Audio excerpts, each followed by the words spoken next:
बहुत ही दुखद घटना है। सबसे पहले तो हमारी पूरी जो संवेदना है वो उस परिवार के साथ है। देखिए, आपने ही एक सवाल खड़ा किया। आपने कहा कि जो ये ग्रुप है बीएसआर, इस ग्रुप के बारे में आपने बताया कि इस ग्रुप का एक प्लेन 2023 में क्रैश हुआ था और वो 2 पार्ट में बट गया था। उसका एआईबी अभी भी जांच कर रही है, अभी तक जांच पता नहीं चली, अभी तक पता नहीं। 2023 में क्रैश हुआ था, 2 पार्ट में बट गया था। आपने एक दूसरा सवाल आपने खुद खड़ा किया कि 2017 में और 2010 में जो पायलट चला रहा था इस विमान को, 2010 में और 17 में 2 बार वो पकड़ा गया कि शराब के नशे में था और तमाम तरीके की बातें थी। उसको दोबारा बहाल करके और कहां लगाया गया? वीआईपी ड्यूटी में लगाया गया। अब आप इस बात को समझिए, ये किसकी जिम्मेदारी है इन सारी चीजों को देखने की? डीजीसीए की। ये जिम्मेदारी है नागरिक उड्डयन मंत्रालय की। लेकिन नागरिक उड्डयन मंत्रालय आज क्या पल्ला झाड़ लेगा? डीजीसीए पल्ला झाड़ लेगा कि आप देखिए, जिस विमान को चलाया जा रहा है, जिस विमान को उड़ाया जा रहा है, आप समझिए, आपने ही कहा कि उसकी विजिबिलिटी कम थी। अगर विजिबिलिटी कम थी तो आखिर जो उसकी जांच होती शुरुआती कहीं ना कहीं परमिशन होता है, वो परमिशन कैसे दिया गया उसको उड़ाने का? ये बहुत अहम सवाल है। इसमें कहीं ना कहीं तमाम तरीके के एंगल है। ऐसे हालात में सवाल है, क्या सरकार जवाब देने से बचेगी? क्या सरकार पर सवाल नहीं खड़ा है? क्या राम मोहन नायडू जी इसके लिए जवाबदेही उनकी नहीं बनती है? क्या राम मोहन नायडू जी क्या सरकार से अलग हैं? क्या जो आज शासन सत्ता में बैठे क्या उनकी जवाबदेही नहीं है? सवाल जवाबदेही जरूर बनती है और मैं आपके साथ बिल्कुल सहमत हूं कि ऐसी रिपोर्ट्स बहुत कम आती हैं। एयर इंडिया क्रैश हुआ, अभी तक रिपोर्ट के कोई अता पता नहीं है। पहले के क्रैशेस 2-2, 3-3, 4-4 सालों बाद रिपोर्ट आते हैं और जांच कहां जाती है, उससे हम क्या सीख लेते हैं, ये बहुत कम पता चलता है। ट्रांसपेरेंसी नहीं है, इस बात को मैं मानती हूं। लेकिन मैंने पहले भी कहा कि आप सुमित कपूर पायलट, लेट सुमित कपूर की बात कर रहे हैं। पहले 2 उनके इंस्टेंसेस सामने आए हैं, लेकिन अभी के बारे में हमें कुछ पता नहीं है। उससे पहले ही कह देना कि भाई इसको बहाल किया गया था और वीआईपी ड्यूटी पे लगा दिया था, तो आपके कहने का मतलब है कि वीआईपी के साथ कुछ अनहोनी नहीं होनी चाहिए, आम नागरिकों के साथ हो जाए तो कोई बात नहीं।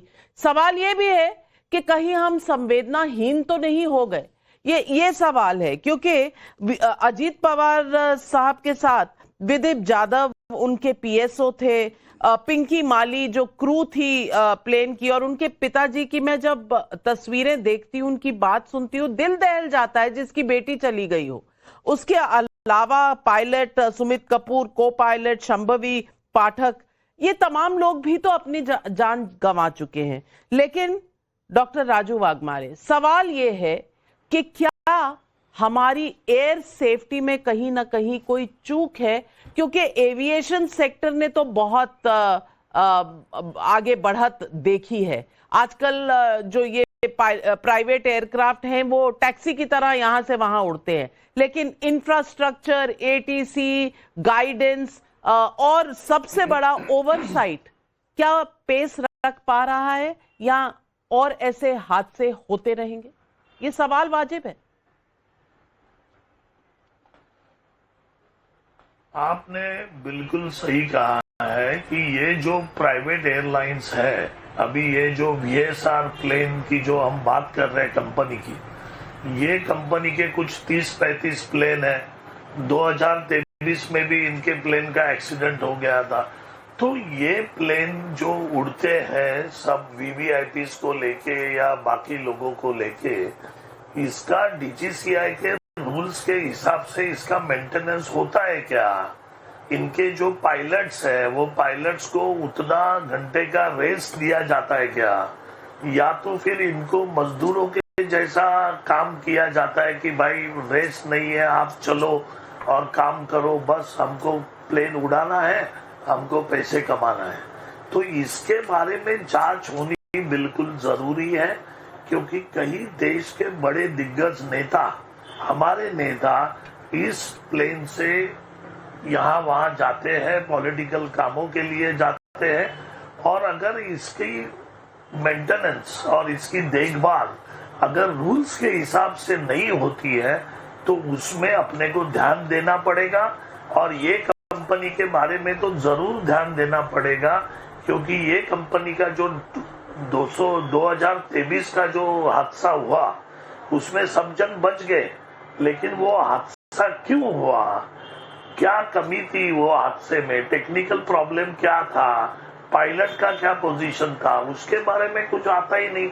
और इंडिया में ऐसा होता है कि हादसा होने के बाद कमेटी का गठन होता है, कमेटी वो सब देखती है, लेकिन वो जिम्मेदार नहीं रहती कि वो सब चीजें लोगों के सामने लेके आए, लोगों को पता भी चले कि ये कंपनियां कैसे काम करती है, ये कंपनी के ओनर कौन है, किस तरीके से काम करते हैं ये लोग। इसके बारे में जांच होना जरूरी है, क्योंकि इस तरीके के जांच होना जरूरी है, इसमें कहीं कोई दो राय नहीं है। लेकिन सोमनाथ भारती जी, जांच से पहले कह देना कि एक कॉन्स्पिरेसी थी, सवाल इस बात का है क्या हमारे रूल्स रेगुलेशन में कहीं ना कहीं कोताही बरती जाती है, ये सवाल अलग है।